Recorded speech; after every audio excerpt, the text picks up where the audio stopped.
किसी समय एक गांव में देवकन नाम का एक माली रहता था और राजा के शाही बगीचे में काम करता था। और वह बहुत गरीब था।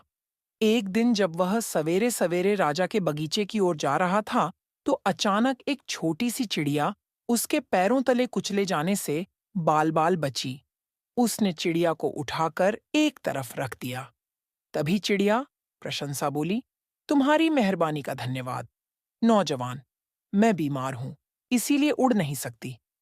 यदि तुम मुझे मेरे घोंसले में पहुंचा दोगे तो मैं तुम्हारा एहसान जीवन भर नहीं भूलूंगी। कहाँ है तुम्हारा घोंसला चिड़िया? वो जो पीपल का पेड़ तुम देख रहे हो ना, उसी पर मेरा घोंसला है। ठीक है। रानी देवकन ने चिड़िया को उसके घोंसले में रख दिया। तुम्हारा बहुत बहुत धन्यवाद नौजवान चिड़िया रानी। जब तुम बीमार हो तो भोजन करने कैसे जाओगी? क्योंकि तुम तो उड़ ही नहीं सकती। क्यों?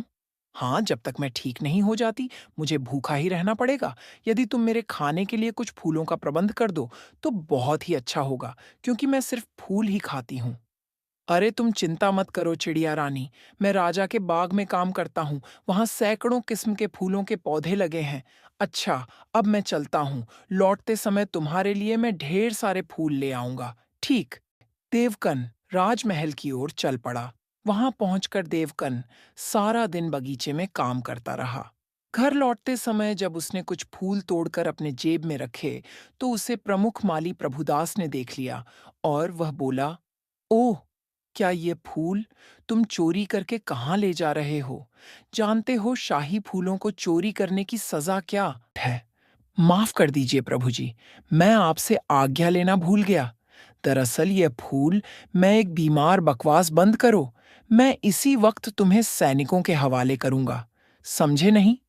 नहीं नहीं नहीं नहीं, मुझे क्षमा कर दीजिए। प्रभु जी मुझे चाहे तो सजा दे दीजिए, लेकिन सैनिकों के हवाले मत कीजिएगा। एक ही शर्त पर मैं तुम्हारी चोरी छिपा सकता हूँ और तुम्हारी जान बचा सकता हूँ। मुझे आपकी हर शर्त मंजूर है। तुम्हें इन फूलों की कीमत यानी चांदी का एक छोटा सा सिक्का मुझे देना होगा। समझे? ठीक है, यह लीजिए प्रमुख जी। लेकिन एक बात हमेशा ध्यान रखना कि तुम्हें इस बात का जिक्र किसी के सामने नहीं करना है। ठीक है? और जब जब फूल लोगे, मेरी दक्षिणा देते रहोगे। ते देवकन सीधा चिड़िया के पास पहुंचा। यह लो चिड़िया रानी, अपना आहार अच्छे से खाओ। उस दिन से देवकन रोज बाग से फूल तोड़ता और उसकी कीमत प्रमुख माली को देकर फूल चिड़िया को पहुंचा आता। तुम मेरे लिए कितना कष्ट उठा रहे हो? युवक, ऐसी कोई बात नहीं है चिड़िया रानी। तुम्हारी मदद करके मुझे खुशी मिलती है। तुम जल्दी से मस्त हो जाओ, अच्छी हो जाओ। ठीक है, चलो। अच्छा, अब मैं चलता हूं ना। इसी तरह कई दिन बीत गए और एक दिन जब वह शाम को बाग से फूल लेकर चिड़िया के पास पहुंचा, तो उसे उदास देखकर चिड़िया संगीत बोली, क्या बात है देवकन, आज तुम कुछ उदास लग रहे हो। मुझे अफसोस है चिड़िया रानी कि कल शायद मैं तुम्हारे खाने के लिए फूल ना ला सकूं। देवकन, मेरे लिए अब फूल लाने की कोई जरूरत नहीं है। अब मैं बिल्कुल अच्छी हो चुकी हूं तथा कल से स्वयं अपना खाना का प्रबंध कर लूंगी।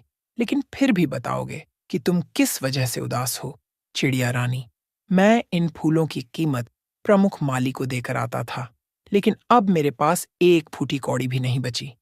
यह कहकर देवकन ने चिड़िया को सारी बात बता दी। सब कुछ जान सुनकर चिड़िया की आंखें डबडबा गईं। देवपन, मैं नहीं जानती थी कि मेरे लिए तुम इतनी बड़ी कुर्बानी दे रहे हो, वरना मैं तुम्हें ऐसा हरगिज करने नहीं देती। अरे तुम दुखी मत हो चिड़िया रानी। मैं इसलिए उदास नहीं था कि मेरे पास पैसे नहीं रहे, बल्कि मैं तो इस बात से चिंतित था कि कल तुम्हारे लिए फूल कहाँ से लाऊंगा। लेकिन अब तुम्हें स्वस्थ जानकर मेरी सारी चिंताएं दूर हो गई हैं। चलो, अच्छा अब मैं चलता हूँ, ठीक है? लेकिन मुझसे रोज मिलना ना भूलना, ना ठीक है। देवकन चिड़िया के लिए फूल तो नहीं लाता, लेकिन काम से लौटते वक्त रोज उससे मिलकर जरूर जाता। एक दिन जब वह काम से घर लौट रहा था, तो उसे चिड़िया से मिलने का ध्यान ही नहीं रहा। देवकन को जाते हुए देख चिड़िया बोली, दपकण, आज मैं ना जाने कब से तुम्हारा इंतजार कर रही हूँ और तुम मुझसे मिले बिना ही जा रहे हो। ओ चिड़िया रानी, आज मुझे ध्यान ही नहीं रहा। बोलो कैसे हाल चाल है? सुनो, तुमने जो मुझ पर बीमारी के समय उपकार किया, उसकी मैं कीमत तो नहीं चुका सकती। लेकिन मैं आज तुम्हें एक ऐसा बीज दूंगी जो शायद तुम्हारा सारा दुख, दर्द एवं गरीबी दूर कर देगा। यह कहकर चिड़िया ने अपने घोंसले में से एक बीज उठाया और देवकन की हथेली पर रख दिया। अरे इतना बड़ा बीज, सुनो, यह मृत्युवन संजीवनी वृक्ष का बीज है। इसके फूल सुमने वाले सदा सुंदर, स्वस्थ और जवान बना रहते हैं। इस बीज से जो वृक्ष होगा और उसमें जो फूल लगेंगे, वो अनमोल होगा। तुम उन्हें बेचकर बहुत सा धन कमा सकते हो, लेकिन ध्यान रखना, इसका वृक्ष 1 महीने में ही बड़ा हो जाएगा और वे फूल उस पर सूर्य छुपने के बाद ही रोज रात को निकलेंगे और भोर होने पे लुप्त हो जाएंगे। इसलिए उन्हें तुम्हें रात ही रात में तोड़ना होगा। चिड़िया रानी, इतना अनमोल बीज देकर तुमने तो मेरी तकदीर ही पलट दी है। लेकिन एक बात बता कि इतना अनमोल बीज तुम्हें कहाँ से मिला? बस संयोग से ही मिल गया। आज मैं सुबह सुबह उठकर आहार के लिए निकली थी। उड़ते उड़ते मुझे एक एक स्थान पर बहुत ही सुंदर दृश्य दिखाई। मुझे नीचे चलकर उनकी टाल लेनी चाहिए। हो सकता है उनकी बातचीत से मुझे कोई ऐसा उपाय सोच जाए जिससे मैं देवकन की गरीबी दूर करने में उसकी मदद कर सकूं। यह सोचकर मैं नीचे उतरी और एक पेड़ पर बैठकर उनकी बातें सुनने लग सकी। फिर परियों ने वह बीज तालाब के किनारे मिट्टी खोदकर दबा दिया और अपने हाथ में थमी छड़ी हिलाकर उनके वहां से जाने के बाद मैंने वह गड्ढा खोदा और उस बीज को लेकर अपने घोंसले में आ गई। और मैं कब से तुम्हारा आने का इंतजार कर रही थी। सच में तुम कितनी अच्छी चिड़िया रानी हो, जो मेरे बारे में इतना सोचती हो। अच्छा चलो, अब मैं चलता हूँ। ठीक है, तुम्हारे इस उपहार का बहुत बहुत धन्यवाद। ठीक है, लेकिन मेरे बात का ध्यान रखना। इसकी विशेषता किसी को मत बताना, वरना वे तुम्हारे लिए मुसीबत पैदा कर देगा। ठीक है। चिड़िया रानी ने यह अनमोल तो दिया है, लेकिन इसे गाड़ा कहाँ?